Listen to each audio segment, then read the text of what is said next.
Good morning to all of you. बच्चों, आज हम लोग क्लास 9th लोकतांत्रिक राजनीति पुस्तक का दूसरा चैप्टर पढ़ने जा रहे हैं, संविधान निर्माण। आज इस चैप्टर का चौथा भाग हम लोग पढ़ेंगे, जिसमें आज की टॉपिक है भारत के संविधान की प्रस्तावना या संविधान की उद्देशिका। तो ये आज हर एक शब्द को हम लोग अच्छे से समझेंगे कि संविधान की प्रस्तावना या उद्देशिका में जितने शब्द हैं उन शब्दों के क्या मायने हैं। तो बच्चों, आपको पहले भी मैंने बताया कि जो भारत के संविधान की उद्देशिका है वह भारत के संविधान की आत्मा है और उसमें सारे आदर्श छुपे हुए हैं जिनको कि संविधान निर्माता चाहते थे देश के लिए, देशवासियों के लिए। तो हम लोग एक एक शब्दों के मायने देखते हैं।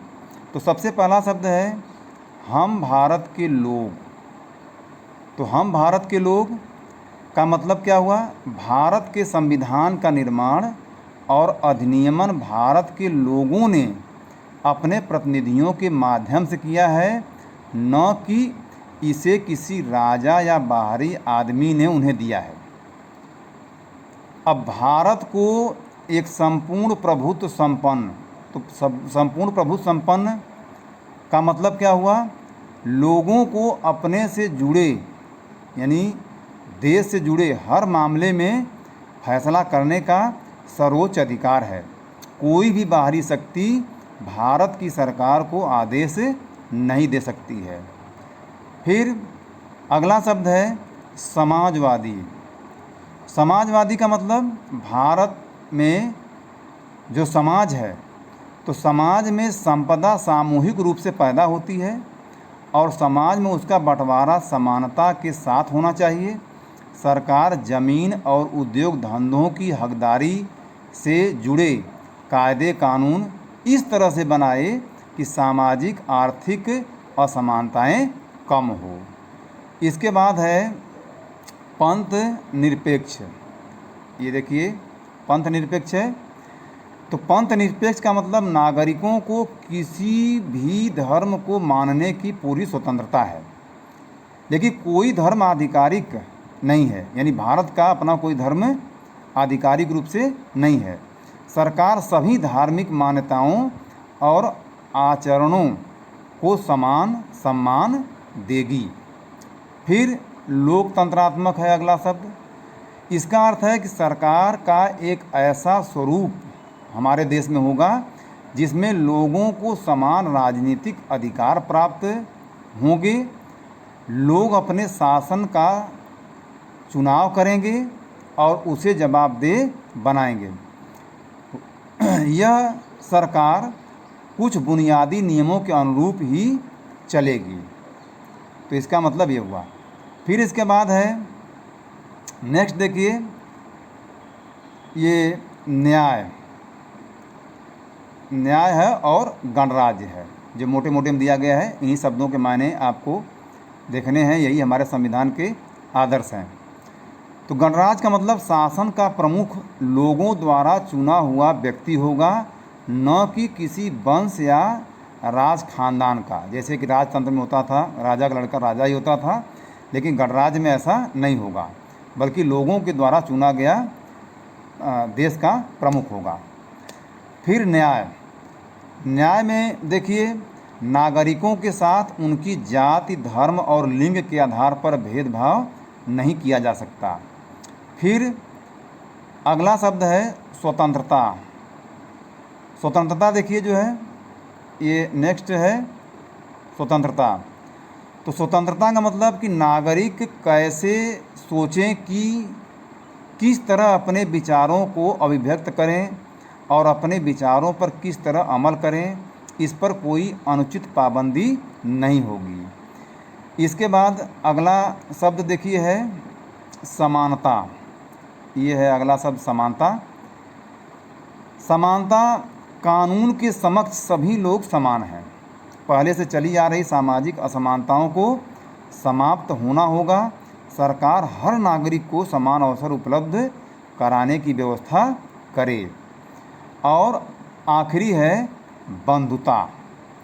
तो बंधुता जो है, ये देखिए, बंधुता, हम सभी ऐसा आचरण करें जैसे कि हम एक परिवार के सदस्य हों।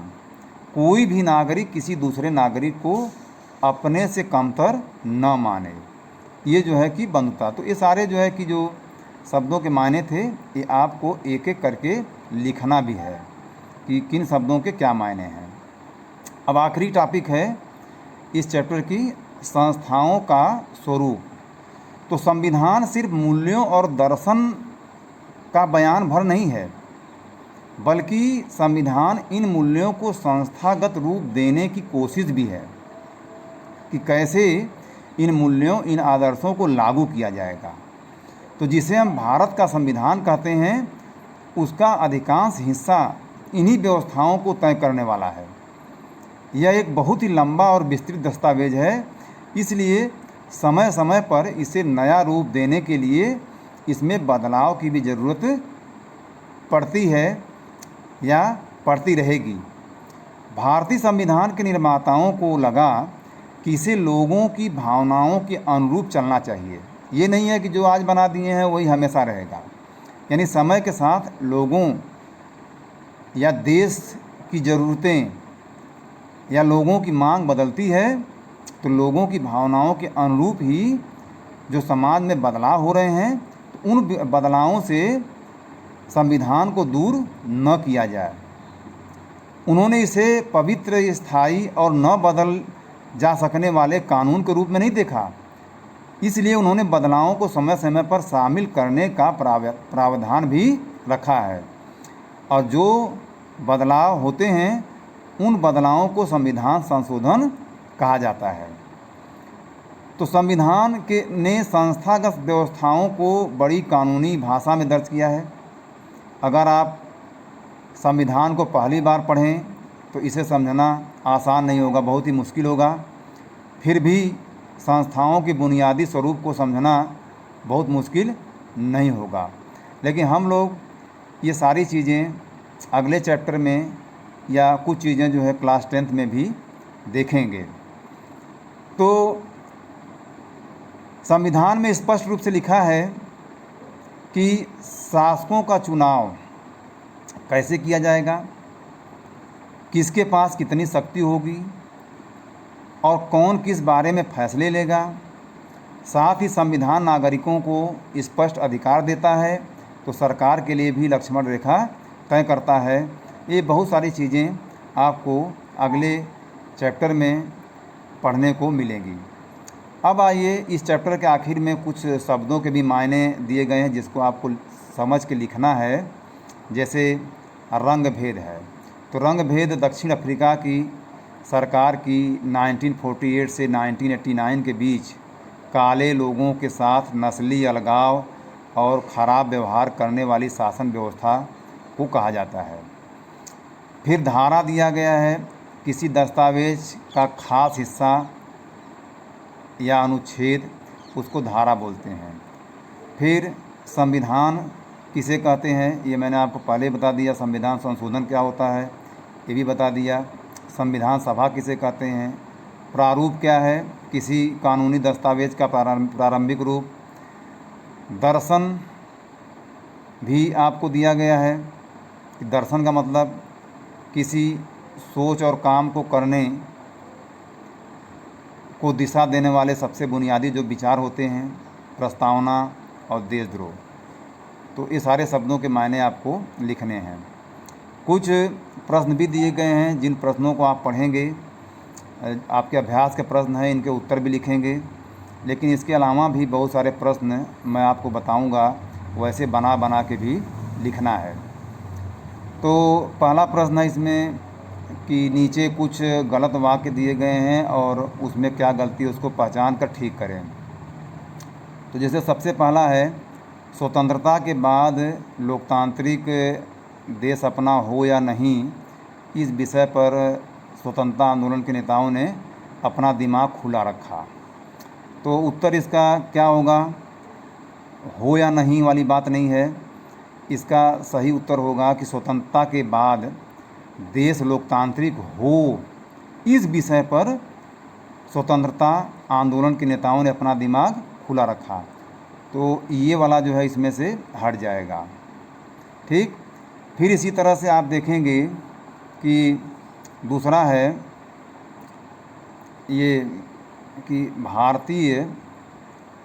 भारतीय संविधान सभा के सभी सदस्य संविधान में कही गई हर एक बात पर सहमत थे। तो ऐसा नहीं है। संविधान सभा के अलग अलग सदस्यों के विभिन्न मुद्दों पर अलग अलग विचार थे, किंतु उन्होंने अपने मतभेद सुलझा लिए और संविधान के मूलभूत सिद्धांतों पर उन्होंने एक समान राय रखी। फिर इसी प्रकार से तीसरा है ग, जिन देशों में संविधान है वहाँ लोकतांत्रिक शासन व्यवस्था ही होगी। तो ऐसा नहीं है, इसको आप सुधार के लिखेंगे कि जिस देश में लोकतंत्र है उसमें संविधान होना ही चाहिए। फिर इसके बाद चौथा है कि संविधान देश का सर्वोच्च कानून होता है, इसलिए इसमें बदलाव नहीं किया जा सकता। लेकिन इसका सही उत्तर आपको लिखना है कि यदि संविधान में संशोधन करना पड़े तो उसके लिए संसद के 2/3 सदस्यों का बहुमत होना अनिवार्य है। फिर आप इसी प्रकार से दूसरा, तीसरा, चौथा और ये सारे प्रश्नों को हल करेंगे।